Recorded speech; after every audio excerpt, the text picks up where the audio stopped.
This Civic Media podcast is sponsored by UW Organ and Tissue Donation. Organ donations are desperately needed, and now is the right time to become an organ donor. Talk to your family. Get the dot. Save lives. Go to heroicdeed.com. This is your WXCO Daily News Roundup for Bull Falls Radio, 98.9 FM and 1230 AM in Wausau.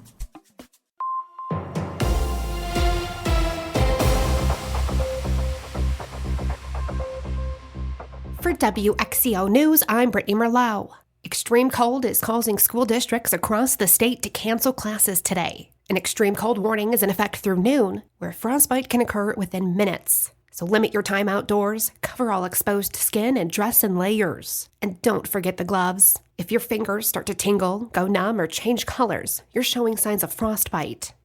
And as congressional Republicans push for cuts to Medicaid, a new report found that nearly a third of the children in Wisconsin rural areas have coverage through the program. Lisa Hale has more. According to the report from Georgetown University Center for Children and Families, the percentage of kids enrolled in the program in rural and urban areas is just about equal. 32% of children in rural areas and 33% of children in urban areas have coverage under Medicaid. Health officials say without the program, many rural families would be uninsured or underinsured.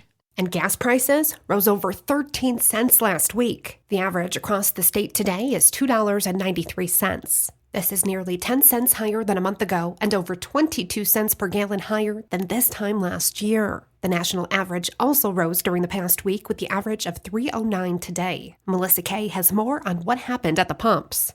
Oil prices have reached their highest level since July, driving the national average up. Officials at Gas Buddy say with President Trump's inauguration this week, there could be price impacts depending on the executive orders he's preparing to sign. They will be closely monitoring potential impacts with the threat of tariffs and possible retribution from Canada. Higher prices could begin in a few weeks anyway with the traditional seasonal rise, aside from what President Trump decides to do from the Oval Office. Gas prices in central Wisconsin today range from $2.81 to $2.92. The dangerous cold weather is tough for everyone and everyone's cars. The electric components of your vehicle, including those that started up, can struggle with these frigid temperatures. From oils thickening and moving slower to lower tire pressure. And mechanics in the area say that they get twice as many calls for dead batteries when the bitter cold hits. The average battery life is only 48 to 52 months. Experts suggest if it's struggling to start, crank the key for 10 to 15 seconds. After 2 attempts, if it still won't go, stores are stocked up on batteries this time of season. And if your car did start, be sure to let it run for a good 10 minutes, letting the coolant circulate so the vehicle runs smoother. And extreme cold temperatures can cause more than just frostbite. Melissa Kay has the story. Dr. Daniel Krause is an Aspirus heart care cardiologist. So cold weather increases the risk for heart attacks for many different reasons. Number one, it does cause significant narrowing or constriction of the arteries that we call vasoconstriction. And so less blood flow gets to the heart and other tissues, making people who are at risk for any kind of heart attack more likely to suffer symptoms. The added strain on the heart can be especially dangerous for people with pre-existing heart conditions or those at risk of cardiovascular disease. My takeaway is prepare. If you do have to be out, try and dress warm. And it's really not the time to push yourself. So listen to your body. If you start becoming more short of breath, if you're having chest pain, kind of decrease your activity. If those symptoms persist, then you need to get out of the cold, rest, relax. The symptoms don't go away with 5 or 10 minutes of rest, then you should be evaluated further. And be aware of hypothermia. It can sneak up on you and your pets quickly. Signs include shivering, stiff muscles, confusion, trouble speaking, and sudden sleepiness. So if you work outside, be sure to go inside and warm up often. A Wisconsin child from the northern part of our state died from the flu last week. Savannah Tomei Olson reports on how it's getting deadlier in our state.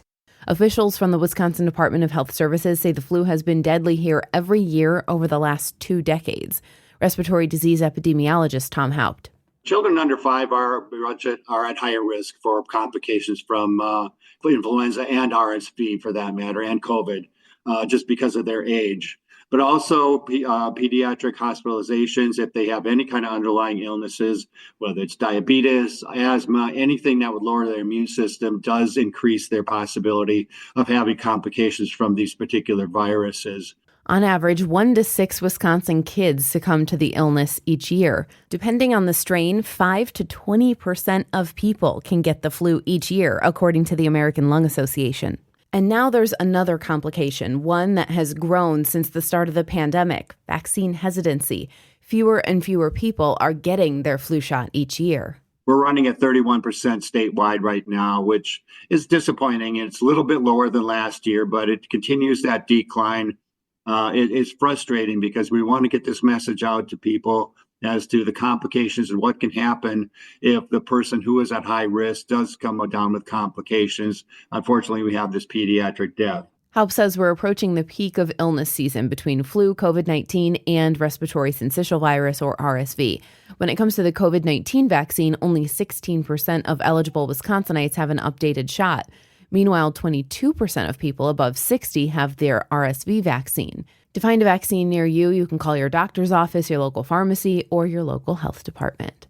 One person is dead from a car fire in Marshfield early this morning. The Marshfield Fire and Rescue Department says it was dispatched to Heritage Drive around 1:50 in the morning for a vehicle that was on fire with a person possibly trapped inside. When crews got there, they found the car engulfed in flames in a ditch with power lines on top of it. A person was found dead inside once the fire was put out. Law enforcement is now investigating.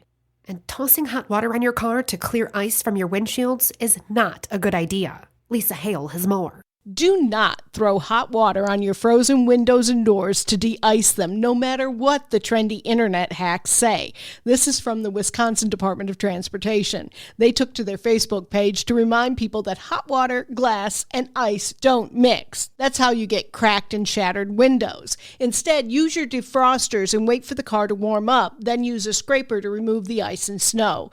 And make sure to clear all your windows, windshields, and mirrors for full visibility. Wausau Fire Department is gaining cutting-edge technology that could make life-saving differences in emergencies. The department is getting mechanical CPR devices designed to assist first responders in maintaining the ideal compression depth and speed during resuscitation. The department's EMS division said the new devices will improve survival odds for patients, but also ensure paramedics can deliver the best possible care when every second counts. And a new recycling practice may explain why the amount of collected materials dropped by nearly 7,000 tons between 2013 and 2022 in Wisconsin. Wisconsin Policy Forum Senior Research Associate Tyler Burns says it's called lightweighting. Companies have shifted to using less materials to package their products, which of course leads to less waste in the system. Burns says that a plastic water bottle today weighs nearly 40% less than one from 10 years ago. I'm Brittany Merlot for WXCO. The Bucks at midseason. Hi, I'm Mike Clemens with sports. NBA, the Bucks are at the halfway point of the regular season. 41 games completed, 41 to go. The Bucks are 24-17 so far, thanks to having just won 4 in a row at home, and they're in 4th place in the Eastern Conference, behind Cleveland, Boston, and New York. Bucks forward Chris Middleton. Yeah, with the up and down season that we've had so far, I think we'll take it, knowing that, we could be better in a lot of different areas. There's a lot of games I think we dropped that we thought we should have won, but to be 7 games over 500 with, all the highs and lows, I think we'll take it right now. Hopefully, we keep getting those wins up and getting a higher win percentage. The Bucks on the road tomorrow night in New Orleans against the Pelicans. Tip-off time 7 o'clock. NFL, the Chicago Bears have a new head coach, 38-year-old Ben Johnson, the offensive coordinator of the Detroit Lions. And the Ohio State Buckeyes, the new national champions of college football, after beating Notre Dame 34-23. With sports, I'm Mike Clemens. On your entertainment beat, I'm Pete Schwaba. Like it or not, Hollywood, the AI can has been opened and looks like it is here to stay. The editor for the film The Brutalist says I was used to nail the Hungarian accent for actors Adrian Brody and Felicity Jones. Editor David Jansko says Hungarian is one of the hardest accents or dialects to perfect, and says by the end of post-production, even native Hungarians wouldn't know the difference. The filmmaker says they were careful not to affect the actors' performances.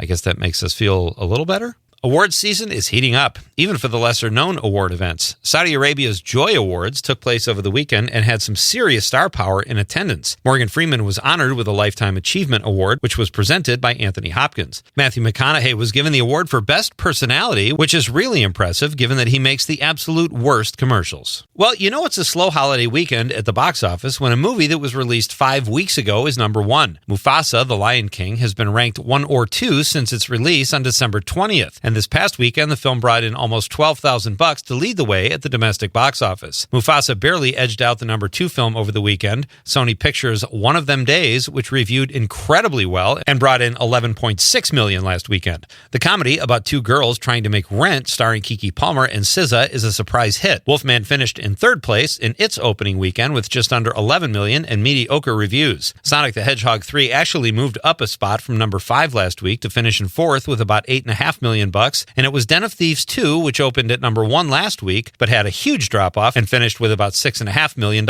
Comedian Dave Chappelle has made a living being funny and controversial, which is tough to do. On last weekend's Saturday Night Live, the comedian said he was tired of being controversial. During his 4th time hosting the show, Chappelle wished new President Trump good luck, joked about the LA fires, and at one point said he was never invited to a Diddy party, adding that is a hard way to find out you're ugly. He might be tired of being controversial, but it will be interesting to see if he can avoid those urges over the next 4 years. Awards season is heating up, even for the lesser-known award events. Saudi Arabia's Joy Awards took place over the weekend and had some serious star power in attendance. Morgan Freeman was honored with a Lifetime Achievement Award, which was presented by Anthony Hopkins. Matthew McConaughey was given the award for Best Personality, which is really impressive given that he makes the absolute worst commercials. For more showbiz fun, tune in to Nightlight with me, Pete Schwaba, weeknights from 6 to 8 p.m. on the Civic Media Radio Network. It is going to be bitterly cold again today. Temperatures will hang in the single digits below zero here all day long, but things will get better. Temperatures are going to rise tonight. A little light snow overnight tonight, and then tomorrow, mostly cloudy with temps climbing back into the upper teens by tomorrow afternoon. I'm meteorologist Sean Cable.